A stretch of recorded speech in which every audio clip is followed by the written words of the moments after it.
Hello, my name is Marcus. I'm the compiler of a collection of therapy quotes entitled Psychoanalytic Self-Awareness Quotes. This is TQ 368 to 372.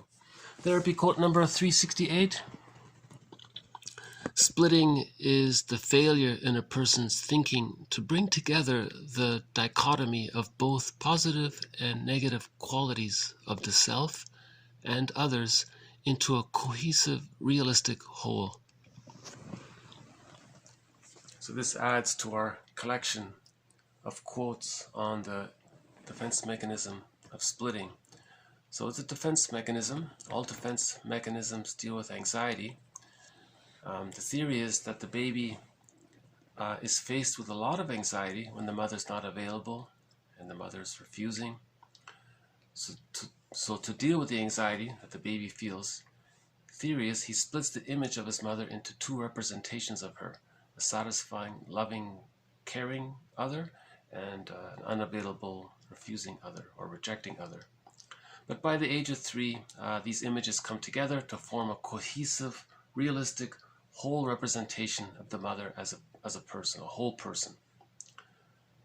But the theory is between birth and 3, the child temporarily creates two images of the mother.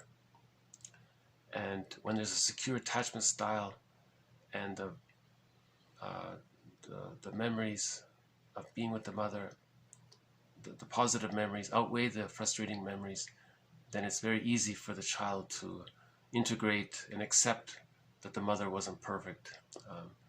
But if the rejecting memories outweigh the positive memories, there's a deep ambivalence there and the child can't bring the split together. So in the unconscious, the psychic representation of the positive part mother and the rejecting part mother never got a chance to come together to form a whole representation. If the negative memories were too much, it's too painful, so the split is still there. It's disassociated, it's denied, the child is not aware of it. He holds on to the positive memories of the mother to form the bond, but the psychic umbilical cord is attached psychically to the negative rejecting image of the mother, because as Fairbairn said, the more rejecting the mother is, the more the baby needs the mother, the more the baby bonds to the mother. But he's bonding in a split way. He's bonding with the positive memories, but he's also bonding with the rejecting memories. If the rejecting memories outweigh the positive memories, the split it can't come together to form a whole representation of the mother. If that's the case, that's considered a developmental trauma, and it's stuck there. And that can influence how a person sees the world. For example, people engage in prejudicial thinking. People in town A are all good, and people in town B are all not good. Like that kind of extreme splitting, thinking like that. That's a reflection of the splitting. It's still there. It's a developmental trauma. And when there's a developmental trauma, Bergler says it's kind of like creating a record, one of those LP, long playing vinyl music records. And the neurotic carries that record with him everywhere he goes, and whenever he sees a record player, he plays the record. So he's bringing the past into the present. He's seeing the present through the lens of the past. So there's that's called the repetition compulsion gone awry. He's still stuck with this developmental trauma or arrested development psychically.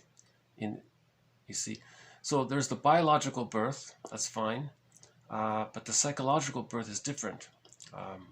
For the psychological birth, there's the stage of symbiosis from birth to 6 months. That's the extended womb, and the child doesn't know where he ends and his mother begins, so he's still kind of in the womb psychically. If that's safe, he can hatch out or be born. That's psychologically born, but it's a slow birthing process from 6 months to 36 months. That's right. So the biological birth is dramatic. It takes place in 1 minute, but the psychological birth from 6 months to 36 months is a slow, gradual process, and the mother needs to support the child's growing separation, individuation from her. So she just needs to be good enough, and the positive memories outweigh the negative memories, and the child can achieve the psychological birth. The psychological birth leads to access to the real self. So he can connect to the real self. His life force is inward. He's intrinsic. He can be connected to himself. In the developmental trauma, he's still fixated with the negative union, with the rejecting memory of the mother. You see, so it's stuck there. It's developmental trauma. When there's trauma, there's repetition, compulsion to repeat the trauma.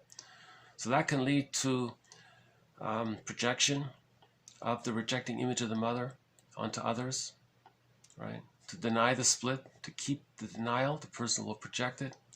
That's why we say projection and prejudice is confession of what's been denied or what is denied. You know, and the idea is to withdraw the projections. The idea is to see that you're projecting through your prejudice or through your extreme opinions, and realize that represents the splitting within. Right? One therapist said he spends the whole time just trying to heal the splits. Right? That the whole therapy process, in his point of view, is to integrate, to bring the splits together. Normally, they come together by the age of 3 to form whole object relations. Right? So he's trying to repair that, help repair that. But to help repair that, you know, the client talks about things and gets a realistic view of his life. That brings up the feelings. He feels safe to bring up the feelings. Then the images can come together. That's the working through mourning process to achieve the psychological birth. Better late than never, so to speak. Right? 369. Analysis must be followed by synthesis. So we said before that unhappiness or dysfunctional relating or neurotic relating or transference love or splitting and protective identification, all of unhappiness is a malady of the personal synthesis. It's a malady of the personal synthesis. So all those splits are still there. So analysis, to know that it's successful, we see that things have synthesized. One person calls psychoanalysis psychosynthesis, to bring the splits together. Right? Another way of putting it, 370.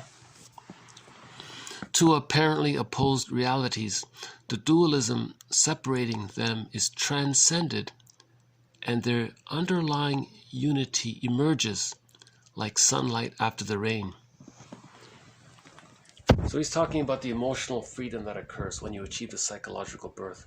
Because with that deep ambivalence, with the splitting, that's a deep ambivalence. There's this unconscious resentment there towards the mother, which gets projected outwards. So there's a lot of anxiety and tension there. But when you do the splitting, it's like sunshine after the rain. You feel better. You're not caught in this very stressful, unconscious state. The psychic pain is not there. All right. Another way of putting it is 371. Last night I was sleeping. I dreamt, marvelous error, that I had a spring here inside my heart. Along what ancient aqueduct, O water, are you coming to me, water of a new life that I have never drunk? Last night I was sleeping, I dreamt marvelous error, that I had a beehive here inside my chest, and the golden bees were making sweet honey from my old failures. That's an attempt to describe the synthesizing process, the integrating process, digesting the undigested hurt. The bees are making honey from the old pain, the old psychic pain. That's an attempt to describe the healing journey, the soul healing, the soul repair. So from the interpretations, from the free associations, from the linking process, by giving sorrow words, by becoming aware of our defense mechanisms, noticing when we use a defense mechanism, catching that moment when we switched from self-expression to intellectualization or rationalization, noticing that moment and feeling safe to then feel what couldn't be felt, and that brings the splits together. That's like the honeybees, the golden honeybees are making sweet honey from the past trauma. Right. The last one, 372. A storyteller in Cree is literally, quote, someone who lies without harming anyone. I thought that was interesting, that we said before in a previous video, the storytellers in indigenous cultures, they act like therapists. They're creating narratives, and they try to create a narrative that links the unconscious, the preconscious, and the conscious. They use stories and symbols and things. So a storyteller is someone who he's telling a story, so it's like a lie, but it's not like a lie. It's just it's something that we're not fully aware of, let's say, and it's helpful. It's a story that's helpful. It's a narrative that's helpful. It's interesting also that the storyteller, that there isn't a specific word, just storyteller. Like they said, someone who lies without harming anyone. So he's helping you with his story, right?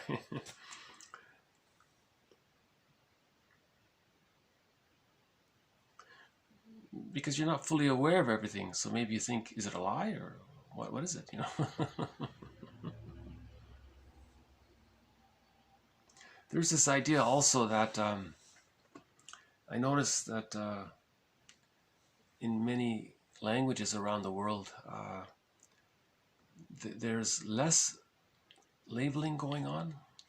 Some languages apparently don't even use the verb to be because it leads to labeling.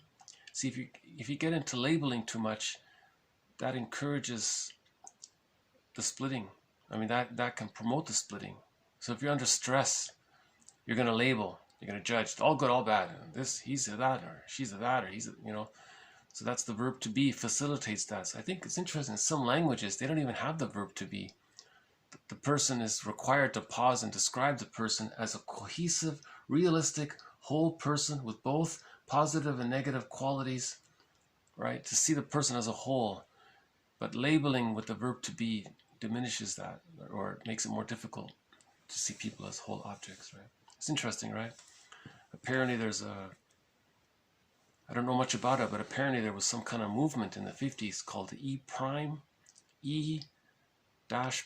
movement to try to bring awareness of the risk of using the verb to be too much, to try to reduce the use of the verb to be, because it does too much labeling. Anyways, okay, I'll just do a quick zip through here. Splitting is the failure in a person's thinking to bring together the dichotomy of both positive and negative qualities of the self and others into a cohesive, realistic whole. Now, in the moment, a person feels very stressed. They might do that. If they're hurt, something very stressful happened, they might in that moment do that. They might label the person as being all good or all bad, and they're not willing to see the realistic. Then they calm down, okay, then they put it together. But if a person is continuously cynical and always does this pretty much, that's a sign of the developmental arrest, that the splitting is still there, right? Yeah. Analysis must be followed by synthesis. So there, as we said before, the purpose of interpretations and storytelling, creating a narrative, the poems, is to synthesize the parts, to bring together the parts, to form whole object relations. Because remember, if the splitting is still there, as we said before, splitting precludes mourning.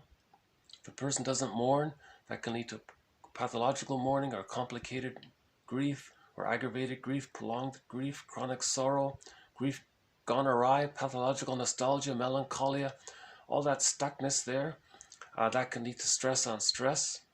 That can lead to what one person said as resembling the symptoms of PTSD. Another person said it led to him becoming a curmudgeon.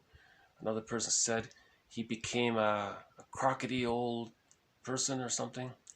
Crotchety old man, he said, or something like that. So he didn't become an elder. See, when you have whole object relations, you can become an elder. You can care. You see, with the psychological birth, you have access to the capacities of the real self. There's gratitude, appreciation, appropriate guilt, ability to see both sides, to see things in a whole perspective, and I think if the person makes a mistake, he'll feel regret for it, he'll feel badly for it, and make amends and things. So there's that.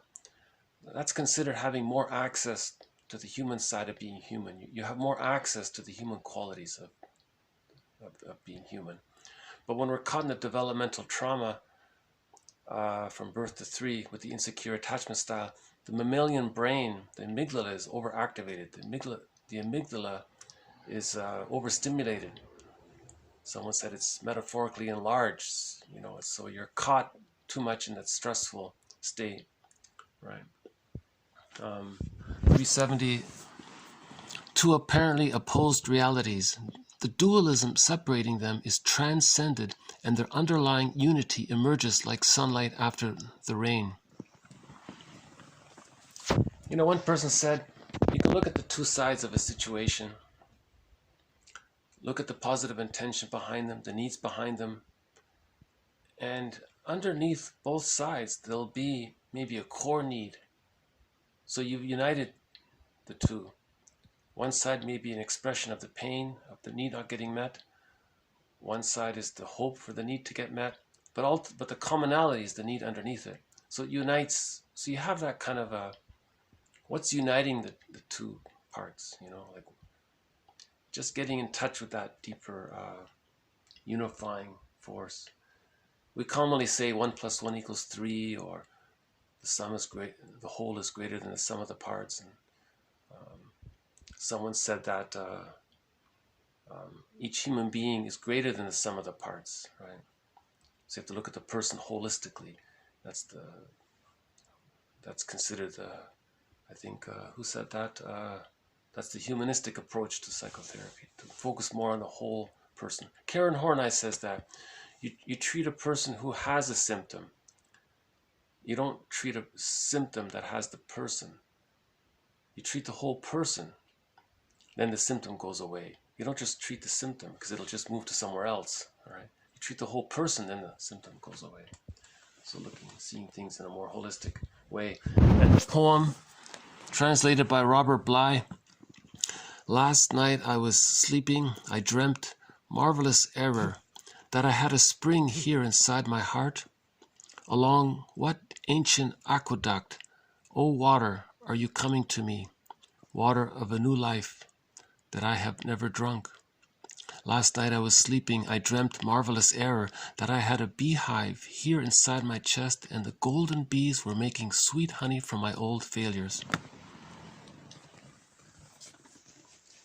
Robert Bly often quotes Machado, Antonio Machado. Robert Bly, he translated, I'm amazed at how many languages he knows, because he translated poems from like a dozen different languages, it seems. And he often quotes Machado, I noticed that, yeah. And the last one. A storyteller in Cree is literally someone who lies without harming anyone. I guess the storyteller is trying to represent how a person's feeling and validating how a person might be feeling, and it creates some kind of a witnessing and recognition, but remember, if he's telling a story like a fairy tale or a myth, fairy tales and myths are true on the inside, not on the outside. So fantastic stories that are very unreal, like a fairy tale or a myth, they're meant to be a metaphor of what's on the inside, the psychic world. We live in two worlds, the outer world and the inner world. And the moral revolution is to know the unconscious history, to know the unconscious world. Right? We had yesterday the quote, get to know the stranger within, get to know the person who walks with you, who's not like you, but he is you. Yeah, that little metaphor, that's also from Robert Bly translating Machado, that one there. So that's the shadow work, getting to know what's disowned in you. That's the splitting. You want to heal the splits. Bring what you don't know about yourself, let it be a part of yourself. Remember the previous quote, the inner child is the guardian of your feeling self. And then we had Poseidon, the personification of the unconscious, saying, you need to feel now, right? And someone else said, we have to welcome the skeleton to the fireplace, treat him as an honored guest who had a right to be, who's a teacher, who taught us that we can integrate and find peace of mind and happiness and synthesis. So, yeah, so the journey continues to look at, to find ways to integrate what we've disowned, to become more whole. And self-forgiveness leads to forgiveness of others. Forgiving others leads to self-forgiveness. That leads to whole object relations. And there's the emotional freedom and the psychological birth. So that means, in other words, we got the key out from under mother's pillow, right? That means we're no longer caught in the repetition compulsion of the developmental trauma. It's not to blame the mother. Part of the healing process is to see the mother as an ordinary person caught in her existential dilemma. The mother may have had prenatal trauma. She may have had birth trauma, situational traumas, intergenerational trauma. The mother's mother didn't have a secure attachment style, so the grandmother couldn't offer her daughter a secure attachment style. That's intergenerational trauma. Trauma with the siblings or family members, trauma in the environment, school shock, trauma while getting one's tonsils out, trauma at the dentist's office. So the parents may have had, they were caught in their existential dilemma. That helps us to see the parents as ordinary people rather than, and that heals the splits, because if we're operating from the split images, we're unconsciously thinking and seeing things in more extreme ways, like the baby did. The baby had to see things in all good and all bad to manage the anxiety. So splitting is a defense mechanism against anxiety. But splitting is existential hearsay. That infantile defense mechanism is no longer needed by the age of 3 when you see a person as a whole, ordinary person. Okay, I guess I'll just leave it here. So thank you very much. This has been TQ 368 to 372. More to follow on splitting and how the therapy process is about synthesizing the different parts of ourselves. Psychosynthesis, they call it. Looking at recognizing that healing does take place. It does happen. Healing happens. So mourning happens, but splitting precludes mourning. So we work on the splitting issue, we can then mourn, and then we find the psychological birth, right? And stories and interpretations, making I statements, like in the last video, make I statements. That helps in the process. Okay, so thank you very much. This has been TQ 368 to 372. More to follow. Bye for now.